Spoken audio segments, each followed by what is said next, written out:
السلام علیکم ورحمۃ اللہ وبرکاتہ نحمده ونصلي على رسوله الكريم اما بعد فاعوذ بالله من الشيطان الرجيم بسم الله الرحمن الرحيم الا ان اولياء الله لا خوف عليهم ولا هم يحزنون الذين آمنوا وكانوا يتقون لهم البشرى في الحياة الدنيا وفي الآخرة لا تبديل لكلمات الله ذلك هو الفوز العظيم ہم نشین تو نے تو کہی تو انہیں دیکھا ہوگا ہم نشین تو نے تو کہی تو انہیں دیکھا ہوگا چاندنی جیسا بدن چاند سا چہرہ ہوگا۔ حضرات گرامی، اگر دین تصویر سے پھیلتا ہے تو آواز بند کر دو، اور اگر دین آواز سے پھیلتا ہے تو تصویر بند کر دو۔ صلی اللہ علی النبی الأمی وآلہ صلی اللہ علیہ وسلم صلاة و سلام علیک یا رسول اللہ صلی اللہ تعالی علیہ وسلم۔ اٹھا قلم تو علم کی دریا بہا دیے، گھر گھر نبی کے ذکر کے جلسے سجا دیے۔ سرتاب علم دین کا وہ آفتاب ہے، وہ رضا، وہ حامد رضا، وہ مصطفیٰ رضا، وہ ابراہیم رضا، وہ اختر رضا، سب کے سب ہمارے ہیں۔ آئے گے ابھی اور بھی فتنے یہاں، آئے گے ابھی اور بھی فتنے ہر جگہ، نام اختر رضا لے کے رخصت کیجئے، نام اختر رضا لے کے رخصت کیجئے۔ سیرت مفتی اعظم ہند پارٹ 1، مولانا محمد مصطفیٰ رضا خان، حضور مفتی اعظم مفتی عالم رضی اللہ تعالی عنہ کی ولادت 22 ذوالحجہ سن ہجری 1310 مطابق 1892 بروز دوشنبہ یعنی پیر کے دن محلہ سوداگران بریلی شریف میں ہوئی۔ آپ کا تاریخی اور پیدائشی نام محمد ہے۔ آپ مجدد دین و ملت اعلی حضرت امام احمد رضا رضی اللہ تعالیٰ عنہ کے چھوٹے صاحبزادے ہیں۔ 1892 کو بریلی شریف میں اعلی حضرت رضی اللہ تعالیٰ عنہ کے یہاں ایک ایسے فرزند کی ولادت ہوئی۔ اعلی حضرت رضی اللہ تعالیٰ عنہ اس وقت محررہ میں اپنے پیر و مرشد سراج السالکین حضرت سید آل رسول محرری رحمت اللہ علیہ کے آستانہ عالیہ پر قیام پذیر تھے۔ قطب وقت نور العارفین حضرت سید شاہ ابو الحسین نوری میاں رحمت اللہ علیہ نماز عصر کے بعد مسجد کے زینے سے اتر رہے تھے، اور اعلی حضرت رضی اللہ تعالی عنہ ان کے پیچھے پیچھے آ رہے تھے کہ اچانک حضرت نوری میاں صاحب نے فرمایا کہ مولانا صاحب، بریلی میں آپ کے گھر میں ایک صاحبزادے کی ولادت ہوئی، مجھے خواب میں یہ بتایا گیا ہے کہ ان کا نام آل الرحمن رکھا جائے۔ اعلی حضرت جب بریلی شریف تشریف لائے تو واقعی حضور مفتی اعظم ہند علیہ رحمہ کی پیدائش بریلی شریف میں ہو چکی تھی۔ سید ابو الحسین نوری میاں رحمت اللہ علیہ محرر شریف سے بریلی شریف تشریف لائے، اس وقت مفتی اعظم علیہ رحمہ کی صرف 6 ماہ کی عمر تھی۔ صرف 6 ماہ کی عمر میں نوری میاں صاحب حضور مفتی اعظم ہند علیہ رحمہ کو مرید بھی بناتے ہیں اور تمام سلاسل کی اجازت اور خلافت سے بھی نوازتے ہیں، اور اعلی حضرت رضی اللہ تعالیٰ عنہ سے بھی آپ کو اجازت اور خلافت حاصل تھی۔ آپ کا پورا نام اس طرح ہے: محمد، اور بحسب خواب آل الرحمن، اور بحکم مرشد ابو البرکات محی الدین جیلانی مصطفیٰ رضا۔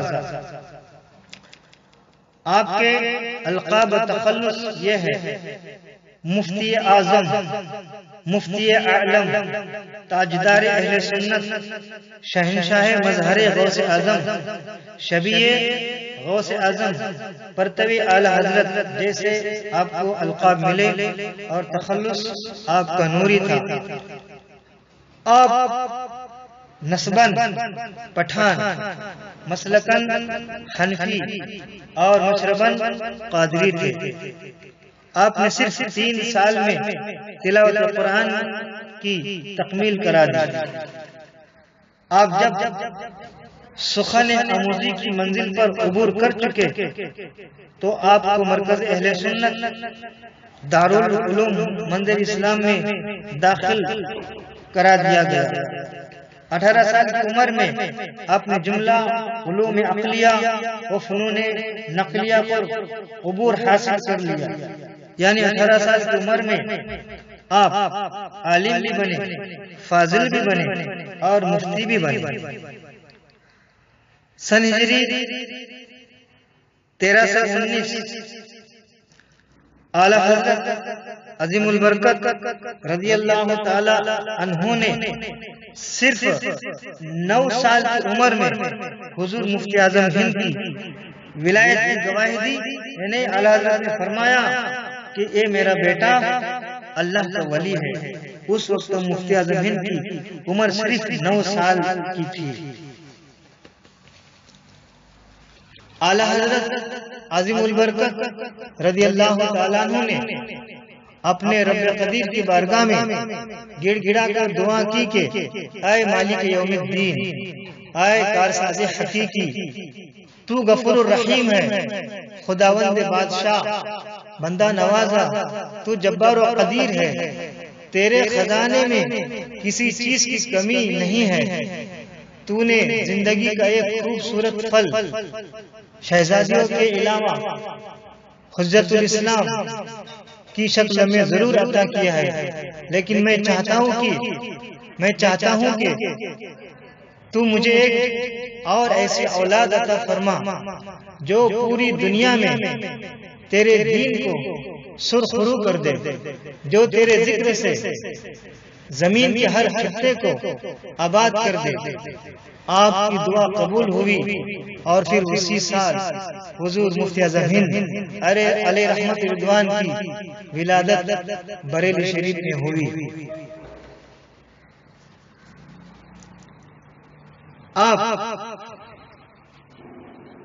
آپ نے پہلا فتویٰ 1328 مطابق سنہ 1910 18 سال کی عمر میں پہلا فتویٰ لکھا جو رضاعت کا فتویٰ تھا اور جو بالکل صحیح تھا۔ 72 سال تک فتویٰ نویسی کا کام آپ نے انجام دیا، یعنی حضور مفتی اعظم ہند علیہ رحمت رضوان نے مسلسل 72 سال تک ہے فتوے لکھنے کا کام انجام دیا، اور آپ کا تاریخی فتویٰ رؤیت ہلال سے متعلق ایک خاص اہمیت رکھتا ہے۔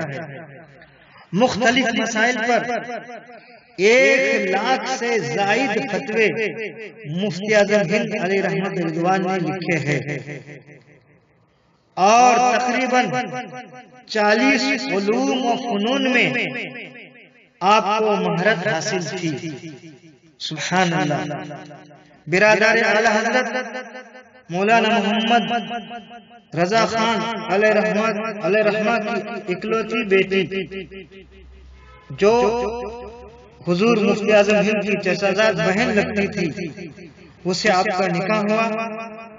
ایک صاحبزادے انور رضا علیہ رحمت جو 5 سال کی عمر میں وصال فرما گئے، اور 10 صاحبزادیاں آپ کو ہوئی۔ صلی اللہ علی النبی الامی وآلہ صلی اللہ علیہ وسلم، صلاۃ و سلام علیک یا رسول اللہ صلی اللہ تعالی علیہ وسلم۔ 3 بار حج اور دیار حبیب پاک صلی اللہ تعالی علیہ وسلم کی زیارت سے آپ مشرف ہوئے۔ مفتی اعظم ہند قدس سرہ نے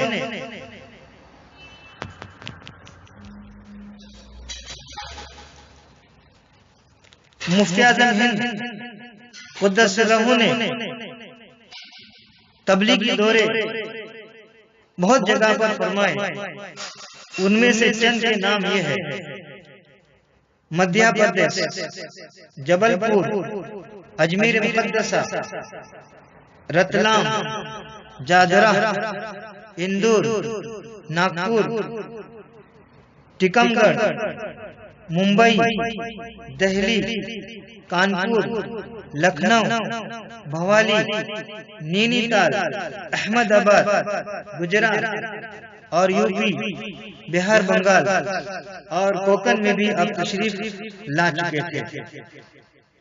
اور یہ تبلیغی دورے پر جب آپ جاتے تو 6 مہینے بریلی شریف آنے کی نوبت نہیں آتی، اور آپ نے ان جگہوں کے صرف ایک بار سفر نہیں کیا، بلکہ ایک جگہ پر اب سینکڑوں مرتبہ تشریف لے جا چکے ہیں، اور اب جس جگہ پر تشریف لے جاتے وہاں پر وہابیت کا اور نجدیت کا صفایا ہو جاتا۔ اور یہ میں نہیں کہتا، خود آپ اپنے نعت کلام میں فرماتے ہیں: خدا ایسی قوت دے میرے قلم میں، خدا ایسی قوت دے میرے قلم میں کہ بد مذہبوں کو سدھارا کروں میں، بد مذہبوں کو سدھارا کروں میں۔ حضور مفتی اعظم ہند کی کیا شان ہے، آپ کے ارد گرد مخلوق کی خدا گھما کرتی تھی، پھیرے لگائے جا کرتی تھی۔ حضور مفتی اعظم ہند کے 1.25 کروڑ لوگ مرید تھے، اور آپ کے خلفاء کی تعداد اتنی ہے کہ جتنی کہ دوسرے بڑے بڑے پیروں کے مریدوں کی بھی تعداد نہیں ہوتی۔ یہ آپ کی شان ہے، آپ کے مریدین بے مثال، اور آپ کے خلفاء بھی بے مثال۔ آپ کے جتنے مریدین ہیں ان سے تو ہم واقف نہیں ہو سکے، لیکن آپ کے جو خلفاء ہیں وہ سب کے سب ہیں۔ ان کے اندر، ان کے خلفاء کے اندر ان کا ہی جلوہ نظر آتا ہے، اور ان کا تقوی بھی نظر آتا ہے۔ اور مفتی اعظم ہند کے سارے خلفاء جو ایسے ہیں، جو سب کے سب ہیں، مسلک اعلیٰ حضرت پر سختی سے قائم ہیں، اور وہ مسلک اعلیٰ حضرت کی اشاعت اور ترویج بھی کر رہے ہیں۔ حضور مفتی اعظم ہند علیہ رحمت رضوان نے تقریباً 50 سے زائد کتابیں تصنیف فرمائی ہیں۔ آپ یادگار کے طور پر آپ کا دارالعلوم مظہر اسلام بریلی شریف میں موجود ہے۔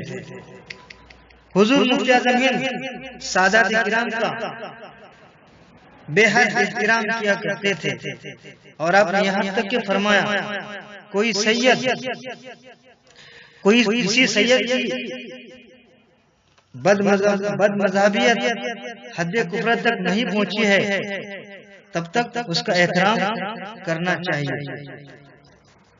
آپ عورتوں کو کبھی بے پردہ نہیں دیکھتے تھے، اور کسی عورت کو بے پردہ اپنے مرید بھی نہیں کیا۔ اور آج کے بناوٹی پیر، بناوٹی بابا، قوالی بابا اور درگاہوں پر ڈیرے لگانے والے بابا عورتوں کے درمیان، جو بے پردہ عورت ہوتی ان کے درمیان بیٹھتے ہیں، اور ان کی مریدنیاں ان کے جسم کو دباتی ہے، ان کے ہاتھ پاؤں کو بھی دباتی ہے۔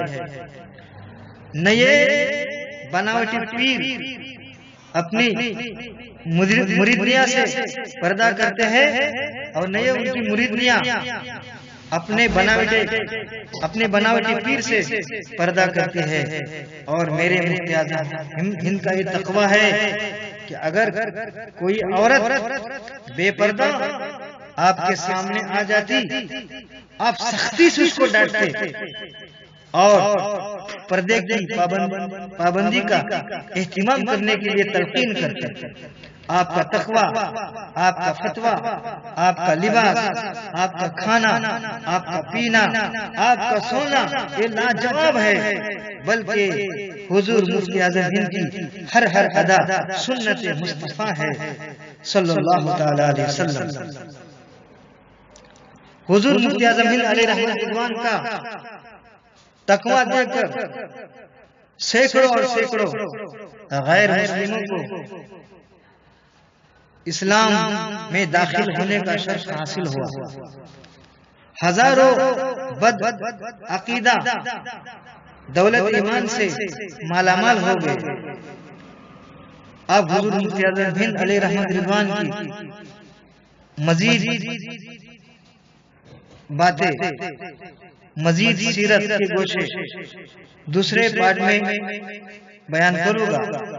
آپ کا وصال مبارک 92 سال کی عمر میں 14 محرم سن ہجری 1402 مطابق 12 نومبر 1918 شب پنج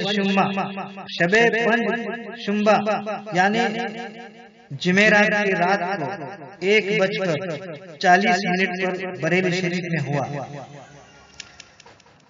مجدد اعظم کے مجدد بیٹے حضور مفتی اعظم ہند علیہ رحمۃ رضوان اور مفتی اعظم ہند کے نواسے و جان نشین مجدد اعظم حضور تاج الشریعہ علیہ رحمۃ رضوان نے مفتی اعظم ہند علیہ رحمۃ رضوان کی نماز جنازہ پڑھائی، اور یہ ڈنکے کی چوٹ پر میں کہتا ہوں کہ خود تاج الشریعہ سے پوچھا گیا کہ مفتی اعظم ہند علیہ رحمۃ رضوان کی نماز جنازہ کس نے پڑھائی، تو تاج الشریعہ نے خود فرمایا کہ مفتی اعظم ہند کی نماز جنازہ میں نے پڑھائی۔